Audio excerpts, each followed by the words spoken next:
கடாய் வச்சுருக்கிறேன். அதில் கொஞ்சம் எண்ணெய் ஊற்றிக்கலாம் ஃப்ரெண்ட்ஸ்.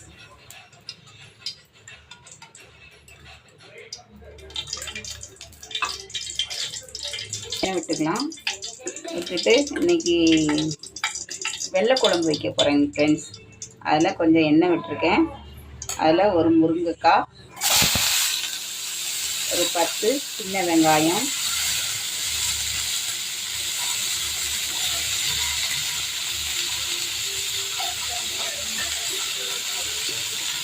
ஒரு தக்காளி,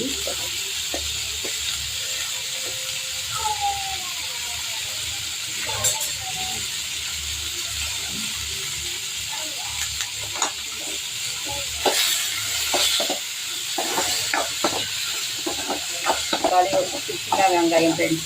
வெள்ளை குழம்பு எப்படி வைக்கலாம் பார்க்கலாம். இது வதக்கி கொஞ்சம் தண்ணி ஆட் பண்ணி கொஞ்சம் கொதிக்க வைக்கலாம். அப்புறம் கொஞ்சம் புளி கரைசல் வைக்கலாம். கொஞ்சம் கொதிக்கணும்.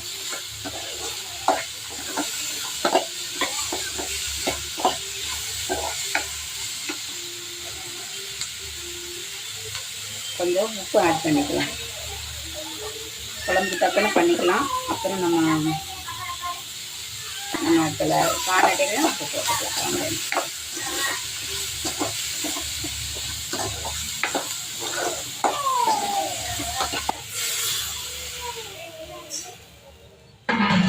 தண்ணி ஊற்றிருக்கேன். கொஞ்சம் கொதிக்கட்டும். அப்புறம் கொஞ்சம் புளி கரைசல், காரம் எல்லாம் போட்டுக்கலாம். Okay friends. அவ்வளோ ஃப்ரெண்ட்ஸ், கொதி வந்துருச்சு.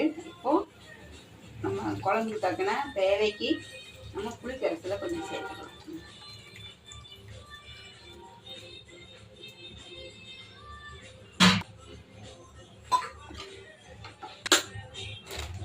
இது குழம்பு மிளகாத்தூள்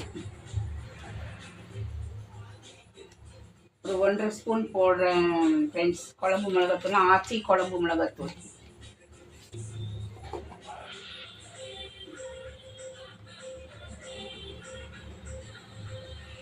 வரமிளகாத்தூள் வந்து ஒரு 1/2 டீஸ்பூன்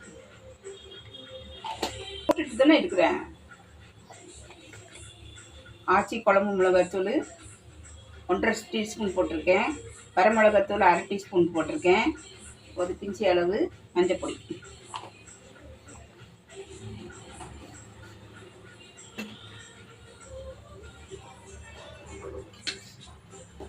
சால்ட்டு சேர்த்துட்டோம். இப்போ நல்லா முருங்கைக்காலாம் நல்லா இது வேகட்டும். வெந்ததுக்கப்புறம் இதில் தேங்காய் அரைச்சி ஊற்றணும் ஃப்ரெண்ட்ஸ். அவ்வளோதான், சிம்பிளாக ஒரு வெள்ளைக்குழம்பு. இதுக்கு பேர் வெள்ளைக்குழம்பு ஃப்ரெண்ட்ஸ். கொஞ்சம் முருங்கைக்காய் வந்ததுக்கப்புறம் இதுக்கு தேங்காய் அரைச்சி தேவைக்கு ஊற்றிக்கலாம். பொடியெல்லாம் போட்டேன். இப்போ நம்ம தேங்காய், இந்த குழம்புக்கு தக்கன தேங்காய் அரைச்சி ஊற்றணும். இந்த தேங்காயோட 1/2 டீஸ்பூன் ஜீரகம், ஒரு 5 சின்ன வெங்காயம் இதோட போட்டு நல்லா மையாக அரைக்கணும் ஃப்ரெண்ட்ஸ்.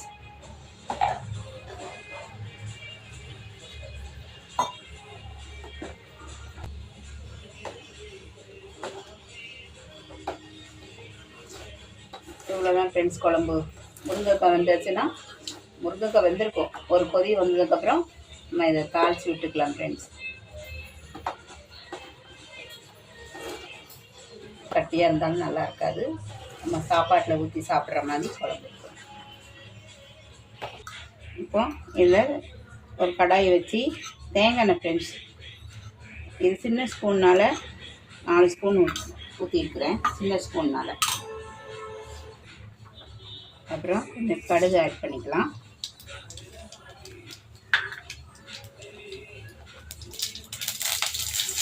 கருவேப்பிலை போட்டுக்கலாம். நல்லா மணக்கும் ஃப்ரெண்ட்ஸ். எல்லா குழம்பும் சூப்பராக இருக்குது. கடுகு பொரிஞ்சிட்டு ஒரு தாளிச்சு போட்டுக்கலாம் ஃப்ரெண்ட்ஸ். வெள்ளைக்குழம்பு கொஞ்சம் காரம் கம்மியாக இருந்தது. அதனால் ஆச்சி மசாலா தூள் ஒரு 1/2 டீஸ்பூன் போட்டிருக்கிறேன். இப்போது உப்பு, உரப்பு எல்லாமே கரெக்டாக இருக்குது ஃப்ரெண்ட்ஸ். நல்ல மணமாக இருக்குது. சாப்பிடுவாங்க ஃப்ரெண்ட்ஸ். அடுத்தல சட்னி, புதினா சட்னி அரைச்சிங்களா? அது ஒரு பாத்திரத்தில் ஊற்றலாம்.